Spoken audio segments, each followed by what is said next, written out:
statement? If not, we can just go ahead and open it right up to questions. I have no words. Hey, Caden, like you talk about the things that you guys are doing on the defensive end. It just seems like it's what you were doing a couple of years ago. You know what? We have some moments that it's just elite. You watch the guys flying around, they're competitive, and then you add the crowd. You know, there were some points tonight where that crowd, boy, just gives you a boost. And then we have some breakdowns. You know, it's in our last game, I think they scored, and before the end of the half, they scored 8 of the last 10 possessions. You know, so it's the consistency part. But boy, when we're locked in and loaded and need to get a stop, this is a lot like a couple years ago with the defensive-minded guys that they are. You know, the one thing that really jumped out was the 21 turnovers, and like they just had real difficulty getting into their stuff. They did. I mean, that's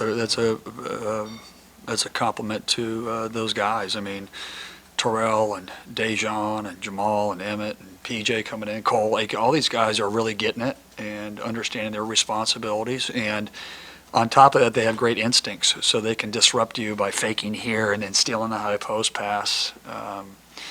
Will Conroy's done a great job coaching the guards, you know, with, you know, getting them to really see it the way David and Matisse did. And Quincy's getting better at it. He's getting those guys a lot better. And Y King, I mean, they're just, you know, we showed the flashes of the team that we can beat, the team that we can be, the more consistent that we can be for longer periods of time when the bench players come in. Dom Green used to come in and enhance it. You know, the sky's the limit. Obviously a pretty quick start offensively today too. What was working so well early on? The team. It was, you know what, I think in all of our home games this year, we only led at halftime once, if I'm not mistaken. And we've been behind. And this team came in, and you could start seeing the belief, a couple of the wins that we had. We hadn't had a great shooting performance in this place yet, and I thought in the first half we shared it. We were locked and loaded, and it started with our defense, and so all those are incredible energy plays. And when you have elite guards like Terrell and Dejounte, who are guys who can pass, dribble, and shoot, and you got guys that can shoot it like Jamal. I mean, how good was Jamal Bey in the first half? I mean, I looked a little bit Glen Rice-ish. You know, he was on fire. And for all the elders in here know who Glen Rice is. Our team did not. But he looked really, really good. When Matisse was here, he kind of set the tone for your defense, and others seemed to follow. Is Dejounte becoming that guy right now? Unbelievable. He's unbelievable. And the greatest thing about him, he's all about winning. And it was funny when we were playing and going through Stanford stuff. You know, he obviously, you know, this is where when I was there, they tried to get it, and this is what they did, and this is how we played it. And, you know, when you have guys who study film or they know the system and you know how we have to defend it, it's a huge advantage. And he's been the emotional leader in that area, and he is just as disruptive as it gets. When Stanford was shooting their final free throws, did Terrell call Nate Roberts into the game? Did he call that? He came over to me, and what we wanted to do is we wanted to get big. We had to get the rebound. So the most important thing is they could end up trying to, you know, make one, make two, whatever it is with the time. And being at Carolina, a lot of times what they do is they get the big guys, and you saw the two shooters up top. They try to hit it out. And so what we tried to do is we had to get a rebound. That was the most important thing on the foul shot if they planned on missing the second one. They had gotten too early off missed foul shots. So that was a big part. And we put Jackson in too. 3 out of 4 now.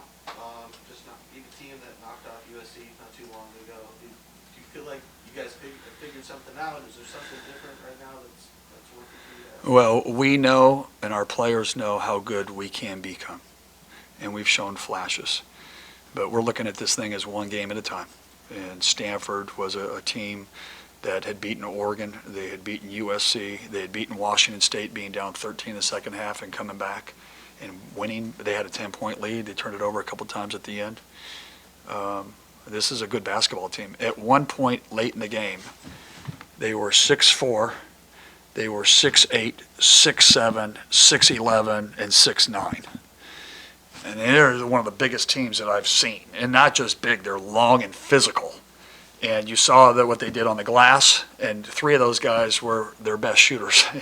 Even when Angel came in the game, he can really shoot. Spencer Jones can really shoot. Ingram hit the couple threes at the beginning of the game with a threat. So not only did they have shooting, they had great size. And that is going to pose a lot of problems to a lot of teams. And so we were just thankful and grateful to come out with a win. However it had to be, it felt like we were in a big puddle of mud fighting. And that's the way the end of the game was, and we came and prevailed. Did you bring up Glen Rice post-game? I said, man, it was look Glen Rice-ish, and they looked at me like I had 12 heads. They looked like I just grew a lot of hair. You know what I mean? It looked, it was kind of odd. But these guys, you know what? When you have veteran guys, there's certain guys that play in the league, they know what it takes, and to see them have the success, and seeing Dejounte, it must have been really hard to play Stanford, a place that he was there for 4 years, and we're so blessed to have him here. I couldn't imagine the emotions, and for him to get a win, and his teammates, all they wanted to do was win for him. It's pretty special, and we just got a great group of kids. Do you plan to focus more on that first half or the second half? You know what? The best time to, you got to focus on the whole game. I thought the first half, you can't control if you miss and make shots. The key is that you're getting good shots. We're going to have to evaluate the second half to see what shots we were getting. Like against Washington State, they put bigger guys on our guys, which take away space in a lot of ways. Even when we were going to the basket, they were, some of the shots were getting blocked because of their length, just what we were doing to other teams. We're going to have to figure that out. A couple of our defensive lapses, when they went through it, we did a really good job on the three-point line in the first half. Them going 2 for 11, them going 4 for 9 in the second half. That was a huge part of the game. We told them after halftime, no threes, no turnovers, and that's we should be in a good position. And Did they put a bigger guy on Jamal Bey in the second half? you know what? They had that one lineup. There was one lineup. The smallest guy on their team is either Silva or O'Connell, and O'Connell's 6'2". At one time, they had him on Emmett. O'Connell, the smaller guy, and I wish we tried to run a play to get him in the post, and we didn't execute it right. But they put bigger guys around, no question. We got 2 3-pointers blocked at the end of the game. Cole had a wide open shot, and they got blocked. They are big and long. They force you to do what? Take it in the paint. You said before the year started that one of your concerns was having a guy at the end of the game, the go-to guy. Yeah. Is it pretty safe to say that you're not too worried about that anymore? Oh, that was checked off a while ago. He is Terrell Brown is he's just a special player, has the ability to get into the lane, and when he is the guy that gets in there and now making the reads to our shooters, it's a big time deal. That was the thing about it. Even in the first half, we made some really good reads over when you're going through the scouting, where the player will be open if we make a penetration here, make a penetration there, and it's hard to win, man. They're a good team, and I was happy for our fans. Really excited the way the dog pack came out, and that God, everything matters, man. Everything matters. The water that you drink, the shoes that you wear, the fans in the air, the energy in the place. And that energy, just keep coming, fans. Yeah, I think you'd be proud of this team. Just keep coming. Keep supporting. That was big time. Pushed us over the top for sure again. Is there a number that you would like to see in terms of the turnovers for you guys and the turnovers that you force? You know what? We're a disruptive team. So steals and takeaways, we've done it to the best teams. That's our identity. That's who we are.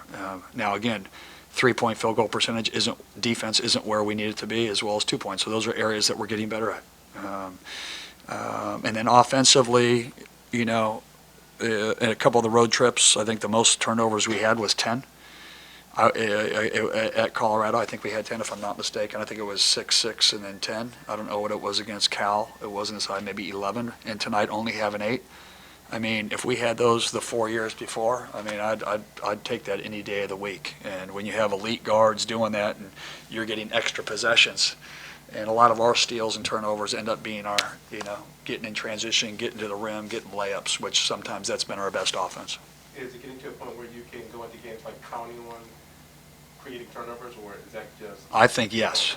Yeah. No question about it, and no question about it. We have junkyard dogs, and these guys, there's something about them when it got a little tight late, like they're getting the stop, and we just need that for the entire game. I don't know if I need to sub more. I don't know. I got to look at it. We got to have some conversations, but for the most part, when they have to get the stop, they get it. Biggest takeaways from these 2 games? We won. And when we shoot well, like we did in the first half, we're just different. Our defense, we know we can hang our hat on. Offense, you just can't. He's got to keep shooting. It was great to see Jamal have a breakout game, to have that half, and having Cole on all cylinders. I feel like even we can get more out of PJ. He needs a bigger opportunity, I think, a little bit more minutes. Jackson getting better. For a freshman to be able to come out and play and give us, 5-6 minutes a half today. He only played at the end, based on how he plays in the first half. But Langston came in. We've got a good team, and we just got to keep getting better in those positions. And when the bench comes in, we don't go down or stay here. We move up, and that's our goal as we keep moving forward. And then I think we talked about this before, but is your philosophy to foul? If you're up 3. Yes. And less than 5 seconds. Yeah, I'm not going to give you our strategy in terms of time, but yes, they're not going to get a 3-point shot off. And we were fouling earlier, and they weren't calling it. And I have to do a better job of telling the referee, listen, we're going to foul on so-and-so, because sometimes they don't know, and if they know, they're going to look for it. But that was a well-executed play at the end on our players' part. Last week you talked a little bit about keeping your foot on the gas pedal. Today you didn't necessarily do that, but there seems to be a bend, don't break attitude about this team. Yeah. Could you just talk about the mental toughness it takes to grind out these wins? It is, because, the game is an energy game, and you can feel its momentum and energy. And, sometimes, you'll see if you're on the road, when the crowd gets involved, you call a timeout to get the crowd out, right? And I used the timeout, tried to do that. They kept coming. And so not having him and being able to coach on the fly, it shows a lot of mental toughness. It shows a lot of resiliency. And it shows a lot of togetherness. I love their huddles. Sometimes when I go into the huddle, it's almost like, Coach, get out of the huddle. This is our little fraternity. You know what I mean? And it's them executing what we've practiced and being able to go in there. So, yes. And listen, Stanford's a good team. We knew they were going to come out and make a run.